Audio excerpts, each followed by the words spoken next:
17장 10절. 밤에 형제들이 곧 바울과 실라를 베레아로 보냈습니다.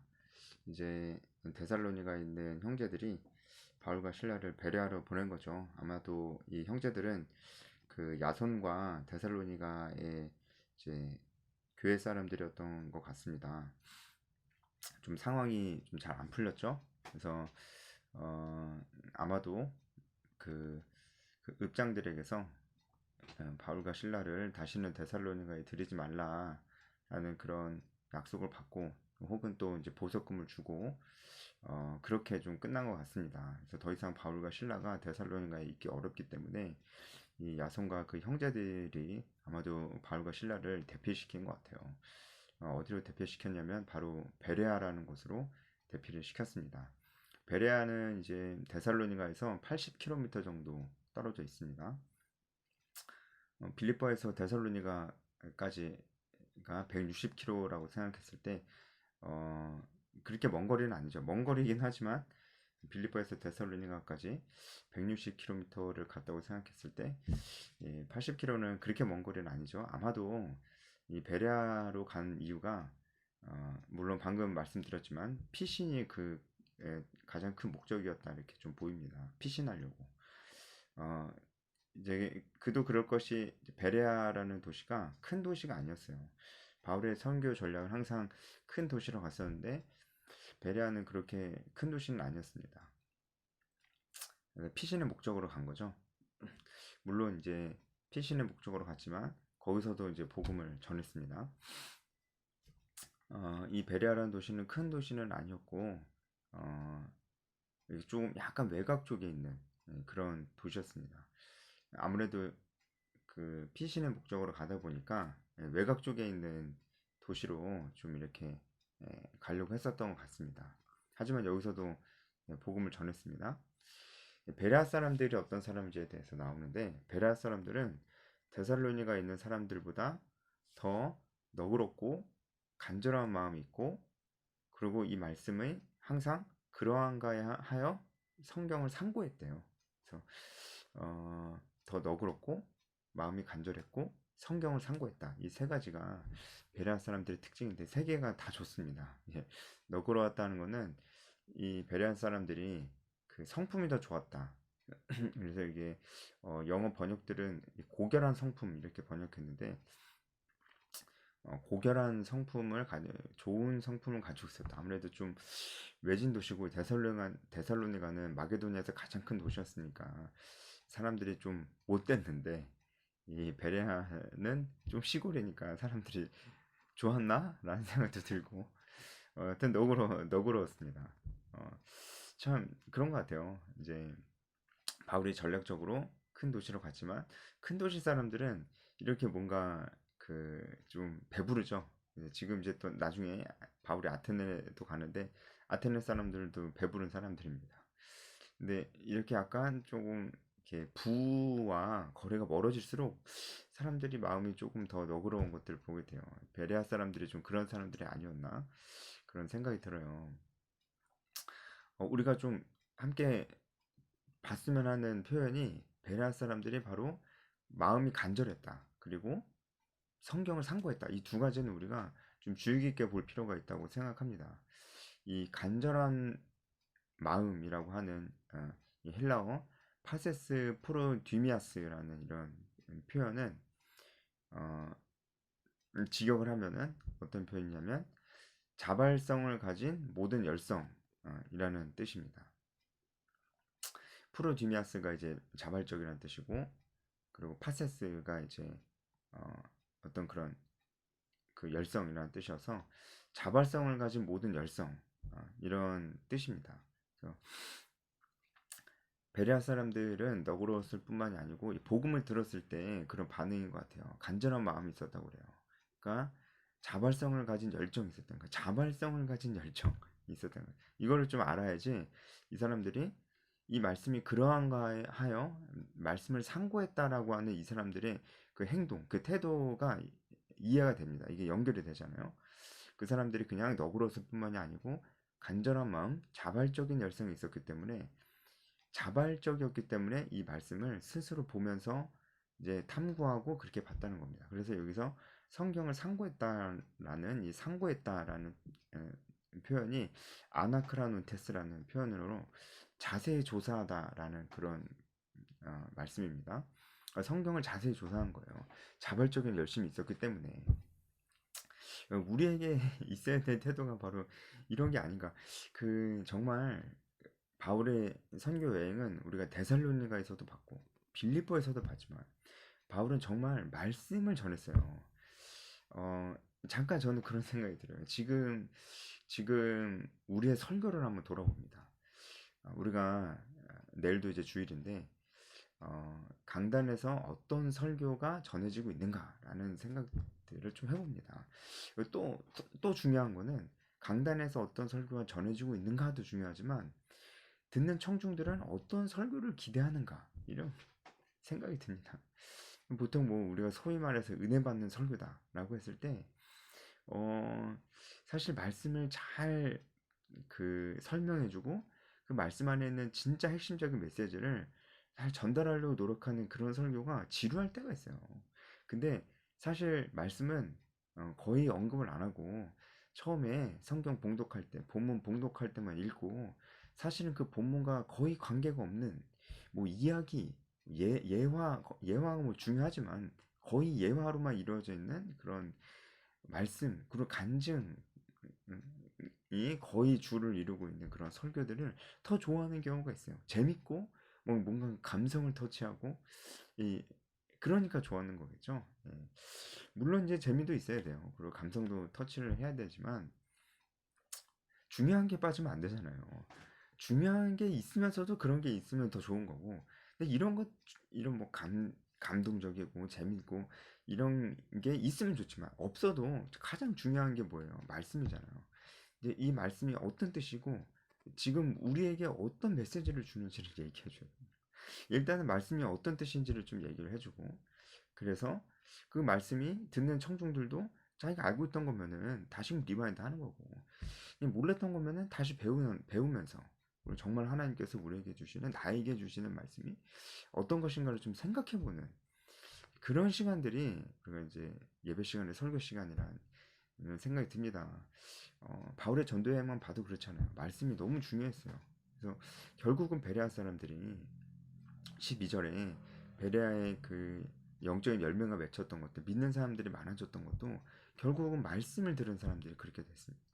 그 말씀을 알고 싶어서 자발적인 열정을 가지고 상고한 사람들, 자세히 조사한 사람들이 결국은 이 믿음을 갖게 되는 모습들을 보게 됐어요. 어, 우리도 좀 그런 부분들이 정말 필요해 보이고 말씀을 배우고자 하는 그런 부분들이 정말 필요해 보입니다. 특히 우리 청년들이 좀 그렇게 그런 열정이 좀 있었으면 좋겠어요. 사실 성경이 어렵잖아요. 어려워서 정말 배우고 싶고 정말 설교 가운데 그런 말씀을 설명해주는 이런 설교를 잘 듣고 싶어도 그 때가 있는 것 같아요. 이제 연세가 많이 들어서 이제 어르신들은 그 이야기가 좀 어려울 때가 있어요. 알고 싶어도 너무 이야기가 어려울 때가 있어요. 예, 그때가 되기 전에 청년들은 지금부터 이 베레아 사람들처럼 성경을 상고하는 사람들, 간절한 마음으로 성경을 상고하는 그런 사람들이 됐으면 좋겠습니다. 그러면 하나님께서 정말 우리 마음 가운데 역사하시겠죠. 그때 이 말씀을 통해서 우리 마음 가운데 역사하시는 그 역사는 진짜 그냥 설교도 말씀이랑 상관없는 뭐 감동적인 이야기들, 재밌는 뭐 그런 것들을 들어서 생기는 그런 감동이랑 완전히 달라요. 이거는 그냥 감정적으로만 잠깐 확 나를 끌어올렸다가 다시 나를 허무하게 만드는 그런 것이 아니라 정말 탄탄한 것이죠. 예. 감정이 사라져도 정말 내 삶과 내 생각의 중심이 될 수 있는 정말 말 그대로 메시지가 내 마음 가운데 심겨지는 말씀을 우리가 상고할 때 그렇게 될 수 있다는 거죠. 베레아 사람들의 어떤 모습을 보면서 우리 모습들을 또 저도 저의 모습을 좀 돌아보게 됩니다.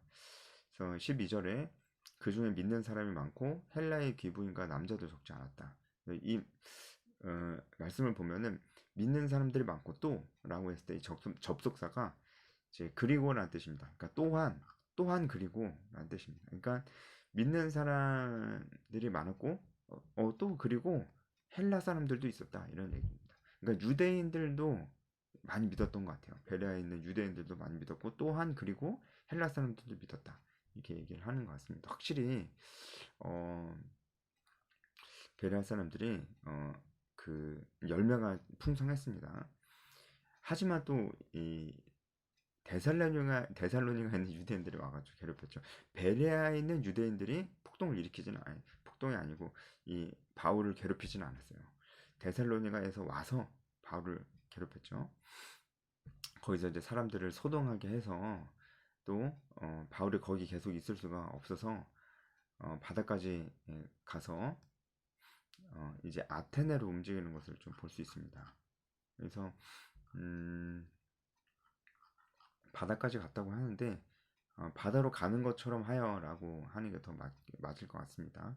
완전히 바다로 간 건 아니고 해안도로를 따라서 간 것 같아요. 아테네까지 갔습니다. 이건 정말 긴 여정이었어요. 베레아에서 아테네까지는 320km 정도였습니다. 그러니까 빌립보에서 데살로니가 거리의 두 배죠, 두 배. 빌립보에서 데살로니가까지 160km였으니까 320km면 두 배잖아요.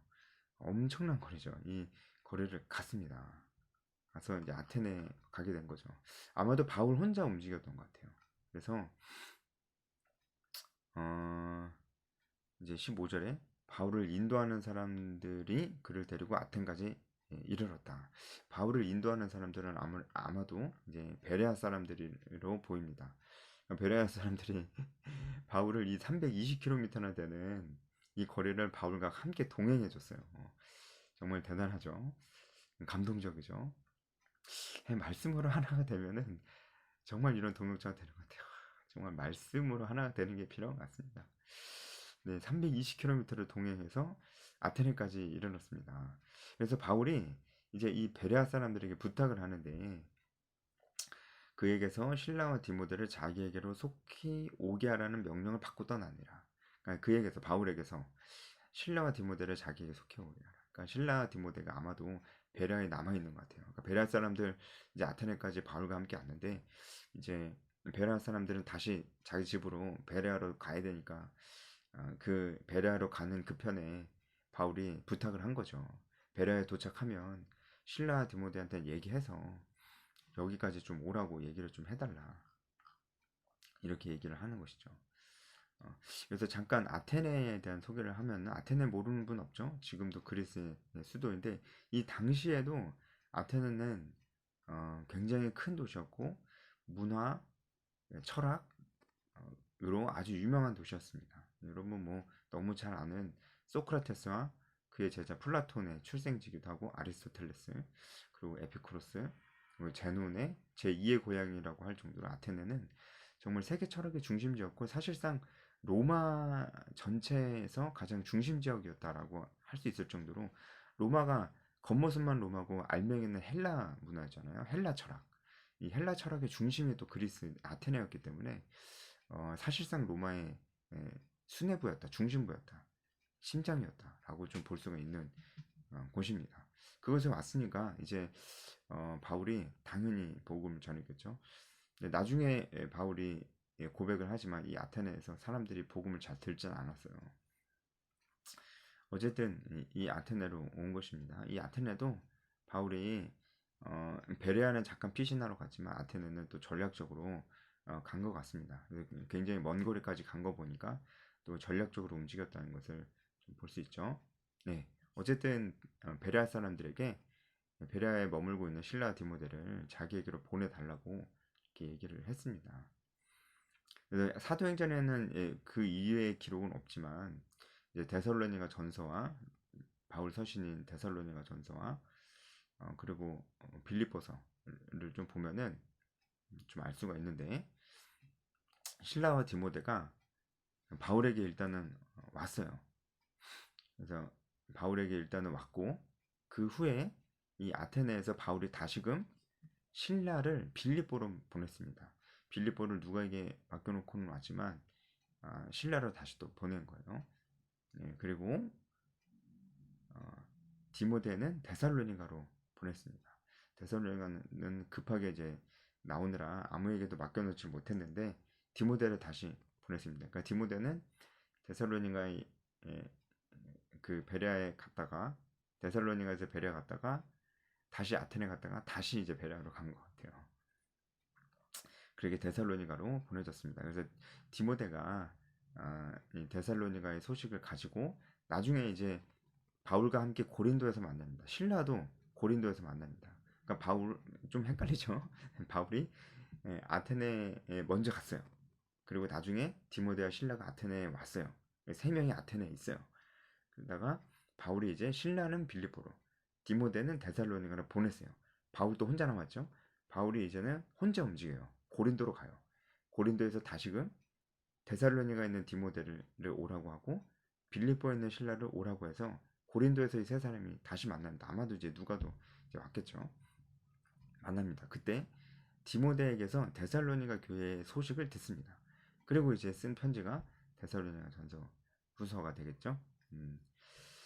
그렇게 하면서 이제 오늘 말씀이 이제 끝납니다.